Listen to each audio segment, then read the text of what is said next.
गांव की जिठानी। शांति अपने दो बेटों अर्नव और आरुष के साथ शांति से जीवन बिता रही थी, लेकिन शांति के पति सोहन से उसकी कभी कभार थोड़ी अनबन हो जाती थी। एक दिन शांति रोज की तरह सुबह का खाना बना रही थी, तभी दरवाजे की घंटी बजी। घंटी की आवाज सुनकर वो दरवाजे की ओर जाते हुए कहती है, अरे आती हूँ, कौन है, सब्र करो। शांति दरवाजा खोलती है तो देखती है कि उसके जेठ मोहनदास सामने खड़े होते हैं। वो सक पकाकर अपना घूंघट करती है और पैर छूकर कहती है, आइए आइए जेठ जी। कैसी हो शांति? जी मैं तो बिल्कुल ठीक हूँ, सब आपकी मेहरबानी है भाई साहब। शांति और मोहनदास की बातें सुनकर शांति का पति सोहन और उसके दोनों बेटे बाहर आ जाते हैं। अरे भैया राम राम, कैसे हो आप? राम राम भाई। अरे शांति, ऐसे खड़ी खड़ी क्या देख रही हो? चाय कॉफी कुछ लेकर आओ, भैया आए हैं। शांति तेजी से रसोई की ओर आगे बढ़ती हुए कहती है, अरे मेरी माँ, गेट खोलने के चक्कर में मेरे तो चावल ही जल गए। वो दौड़ी दौड़ी रसोई में जाती है और देखती है कि सारे चावल जल गए हैं। वो दोबारा चावल बनाने में लग जाती है। इतने में सोहन आवाज लगाता है, अरे शांति, तुम्हारे चावल का रोना खत्म हो गया हो तो चाय ले आओ। जी लाती हूँ अभी। शांति जल्दी जल्दी चाय बनाती है और मोहनदास को चाय देती है। सब एक दूसरे की खैर खबर पूछते हुए चाय पीते हैं। चाय खत्म होती ही मोहनदास शांति की ओर देखते हुए मजाक में कहते हैं, शांति, अब तुम्हारी चाय में दम नहीं रहा, अब हमें चाय बनाने वाली बदलनी पड़ेगी। ये कैसे मुमकिन होगा जेठ जी, घर और बाहर का सारा काम मुझे ही करना पड़ता है और कभी कभी जल्दी जल्दी के चक्कर में काम बिगड़ जाते हैं, जैसे आज चावल जल गए। अरे इसी का तो हल लेकर आया हूँ। मैंने रिश्ता देखा है अर्नव और आरुष के लिए। दोनों लड़कियाँ बहुत सुंदर और सुशील हैं। अगर आप दोनों इजाज़त दें तो बात करूँ आगे। सोहन और शांति रिश्ते की बात सुनकर कहते हैं, अब ठीक है, बात चलाइए ना भैया, पर पहले लड़की के बारे में कुछ बताइए तो सही। हाँ हाँ भाई साहब, लड़की कैसी है, परिवार कैसा है, कहाँ के रहने वाले हैं? देखो, परिवार तो बहुत अच्छा है, पर वे दोनों लोग बहुत गरीब हैं। दहेज में कुछ मिलेगा नहीं। अरे हमें दहेज में कुछ चाहिए भी नहीं, बस लड़की संस्कारी होनी चाहिए। एक लड़की तो पढ़ी लिखी है और शहर की रहने वाली है, पर दूसरी अपनी गरीबी की वजह से पढ़ न सकी और गांव में रहती है, लेकिन दोनों है बहुत खूबसूरत। अगर तुम सबको देखते ही पसंद ना आ जाए तो मेरा नाम बदल देना। हाँ, पर तो हम आंखें मूंद कर भरोसा कर सकते हैं भैया। आप आगे बात चलाइए, हम शादी करने को तैयार हैं। कुछ ही दिन में अर्नव और आरुष की शादी हो जाती है। आरुष की शादी अनपढ़ लड़की मंजरी से हो जाती है, जो कि बहुत भोली भी होती है, और अर्नव की शादी पढ़ी लिखी लड़की तनुजा से हो जाती है, जो कि घमंडी और चालू होती है। एक दिन मंजरी घर के काम कर रही थी कि अचानक शांति उसे आवाज लगाती है, बड़ी बहू, ओ बड़ी बहू, मंजरी जल्दी यहाँ आओ। मंजरी जल्दी जल्दी शांति के पास जाती है। बेटा मेरे पैर दबा दे, बहुत दर्द हो रहा है। जी माँ जी, बस बर्तन धोकर आती हूँ। अरे बैठ यहाँ, मेरे पैर में बहुत तेज दर्द हो रहा है, बर्तन छोटी बहू धो लेगी। मंजरी शांति के पैर दबाने लगती है तो शांति तनुजा को आवाज लगाती है, छोटी बहू, ओ छोटी बहू। तनुजा थोड़ी देर से आराम से चलकर आती है। जी माँ जी, आपने बुलाया मुझे, आपको कोई काम था क्या? तू कुछ काम कर रही है या? शांति की बात काटते हुए तनुजा बोलती है, कुछ नहीं माँ, फोन पर अपने घर पर बात कर रही थी। अरे बाद में बात करियो अपने घर वालों से, पहले जाके बर्तन धो ले। तनुजा मुंह बनाते हुए अपनी जिठानी की ओर देखती है और मन ही मन कहती है, ये महारानी वहां बैठी है, ये नहीं कि बर्तन धो ले। मैंने इतनी पढ़ाई बर्तन धोने के लिए की थी क्या? तनुजा दांत पीसकर वहां से चली जाती है। अगले दिन सब दफ्तर चले जाते हैं, तभी डाकिया चिट्ठी लाता है। शांति चिट्ठी लेकर मंजरी से कहती है, बड़ी बहू, जरा छोटी बहू को बुलाना, एक चिट्ठी आई है। मेरी तो आंखें कमजोर है तो मुझसे पढ़ा नहीं जाएगा।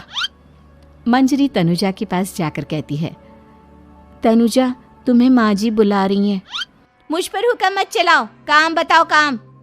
अरे मैंने तुम पर कहाँ हुक्म चलाया, और हुक्म चला भी दूंगी तो क्या हुआ, तुम तो मेरी छोटी बहन की तरह हो ना।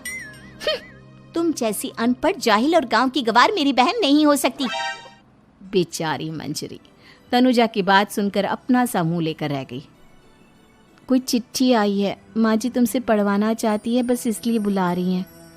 मुंह टेढ़ा करके तनुजा मंजरी का मजाक बनाती हुए कहती है, अनपढ़ कहीं की। तनुजा का ऐसा बर्ताव देखकर बड़ी बहू बहुत दुखी होती है। तनुजा को अपनी पढ़ाई का घमंड इतना हो गया कि अब वो घर के कोई काम नहीं करती और अपनी जेठानी का मजाक बनाती रहती। तनुजा का ये बर्ताव अब उसकी सास को भी नजर आने लगा था। एक दिन शांति ने अपनी बड़ी बहू से कहा, मंजरी, तनुजा हर समय तुम्हारा मजाक उड़ाती है, तुम्हें गुस्सा नहीं आता क्या? आता तो है माँ जी, लेकिन मैं क्या करूं? जब भी उसे कुछ बोलती हूँ वो और भी जली कटी बातें मुझे सुनाकर चली जाती है। मैं उसे अपनी छोटी बहन की तरह प्यार करती हूँ, लेकिन उसके दिल में मेरे लिए कोई इज्जत नहीं। बहू, तूने वो कहावत सुनी है, जुल्म करने वाले से ज्यादा जुल्म सहने वाला अपराधी होता है। मंजरी अपनी सास का इशारा समझ जाती है। वो अपनी देवरानी को सबक सिखाने की ठान लेती है और एक दिन शांति अपनी दोनों बहुओं के साथ बैठी थी तो शांति अपनी बड़ी बहू से पूछती है, अरे बहू, शाम होने को है, कुछ सोचा है क्या बनेगा खाने में? माँ जी, मेरे तो सर में बहुत दर्द है आज। मेरी प्यारी देवरानी ही कुछ अंग्रेजी खाना बनाकर खिलाएगी। सुना है पढ़े लिखे लोग अंग्रेजी खाना बहुत अच्छा बनाते हैं, क्यों तनुजा? इतना कहकर मंजरी अपनी सास की ओर देखकर मुस्कुरा दी। तनुजा अपनी तारीफ सुनकर बहुत खुश हो गई। इतने में शांति कहती है, ये तो सच बात है छोटी बहू, ये तो मैंने भी सुना है। हम भी पक गए हैं बड़ी बहू के हाथ का खाना खा खा कर। तनुजा, तुम्हारी माँ भी तो तुम्हारे खाने की बहुत तारीफ करती हैं। आज हमें भी खिला दो कुछ अच्छा सा बनाकर। शांति की बात सुनकर छोटी बहू और आसमान पर चढ़ गई, पर उसे ये कहाँ पता था कि उसकी सास और जेठानी उसे सबक सिखाना चाहती हैं। तनुजा अपनी तारीफ सुनकर खुश तो बहुत होती है, पर सोचने लगती है, मुझे तो कैसा भी खाना बनाना नहीं आता। अब मैं क्या करूंगी? अगर मैंने इनको सच बता दिया तो मेरी सारी इज्जत मिट्टी में मिल जाएगी। अरे छोटी बहू, क्या सोच रही हो? खिलाओगी ना अपने हाथ का अंग्रेजी खाना? छोटी बहू हाँ में सर हिला देती है। अचानक से उसके दिमाग में एक आइडिया आता है। मैं इंटरनेट से देखकर कुछ बना लेती हूँ, मेरी वाहवाही पूरे घर में हो जाएगी। मुझे कौन सा रोज रोज बनाना है। माँ जी, आज आप सबको ऐसा खाना खिलाऊंगी कि। इतने में शांति छोटी बहू की टांग खींचते हुए कहती है कि पता नहीं कैसा खाना खिलाओगी। ए ऊपर वाले, हमारी रक्षा करना। इतना बोलकर शांति और मंजरी दोनों जोर जोर से हंसने लगते हैं। अब तनुजा रसोई घर में चली जाती है और खाने की तैयारी करने लगती है, पर उसे रसोई घर की चीज़ों के बारे में तो कुछ नहीं पता। जैसे तैसे सारी चीज़ें निकालती है और इंटरनेट पर देखकर खाना बनाती है। कुछ ही देर में सब लोग घर आ जाते हैं। अरे सुनते हो, आज का खाना हमारी छोटी बहू बना रही है। अरे वाह, आज तो फिर कुछ अंग्रेजी खाना खाने को मिलेगा। कुछ ही देर में खाना बन जाता है तो छोटी बहू सबका खाना लगा देती है। इतने में बड़ी बहू कहती है, क्या बात है देवरानी जी, आज तो बहुत अच्छी खुशबू आ रही है। ये बात तो सही कही बड़ी बहू तूने, खुशबू तो अच्छी है। ऐसी खुशबू तो मेरे खाने में भी नहीं आती। सब मिलकर छोटी बहू की बहुत तारीफ करते हैं और छोटी बहू 7वें आसमान पर बैठ जाती है। अब सभी खाना खाते हैं। जल्दी जल्दी दो, अब तो मुंह में पानी आ रहा है। हाँ, मुझसे भी नहीं रुका जा रहा। जैसे ही सोहन एक निवाला खाता है तो उसकी आंखों से पानी आने लगता है। ये देखकर शांति सोहन से पूछती है, क्या हुआ जी, खाना इतना अच्छा बना है कि आंखों से पानी आ गया? सोहन चुप रहता है और धीरे धीरे से खाना शुरू कर देता है। इतने में सोहन छोटी बहू से कहता है, बेटी तुम भी तो खाओ, तुम क्यों रुकी हो? खाना सच में बहुत अच्छा है। ये कहकर सोहन जोर से हंस देता है। फिर सब खाना खाने लगते हैं, लेकिन खाने में नमक और मिर्च तेज हो गई थी। तनुजा से कोई कुछ नहीं बोलता, बल्कि उसे भी खाने को कहते हैं। जैसे ही छोटी बहू खाना खाती है वो पानी पानी कहकर चिल्लाती है, पानी, इसमें तो पानी।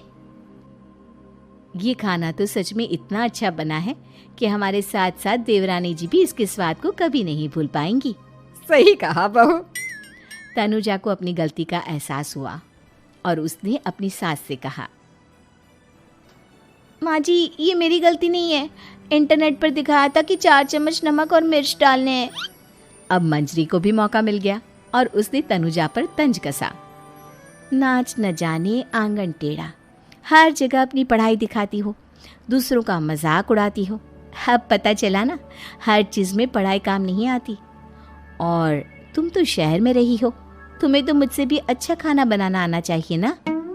बेटा, अगर तूने ठीक से सब सीखा होता तो आज तुझे शर्मिंदा नहीं होना पड़ता। बात शहर या गांव की नहीं होती। मंजरी गांव से आई है, लेकिन उसे घर का काम करना और खाना बनाना सब अच्छी तरह से आता है। तुम शहर में रही हो, तुमने ये सब क्यों नहीं सीखा? छोटी बहू सर नीचा कर सबसे माफ़ी मांगती है और बहुत शर्मिंदा होती है। दीदी मुझे माफ़ कर दो, मैंने आपको बहुत बुरा भला कहा, पर आपने मुझे हमेशा ही माफ़ किया। आज मुझे अपनी गलती का एहसास हो गया है। अब दोनों बहुएं मिलकर घर का काम करने लगी और एक दूसरे को अपने गुण बांटने लगी। मंजरी ने अपनी देवरानी को खाना बनाना और घर का काम करना सिखाया, वहीं तनुजा ने भी अपनी जेठानी को पढ़ना लिखना सिखाया। शांति और सोहन ऐसी बहुएं पाकर बहुत खुश थे।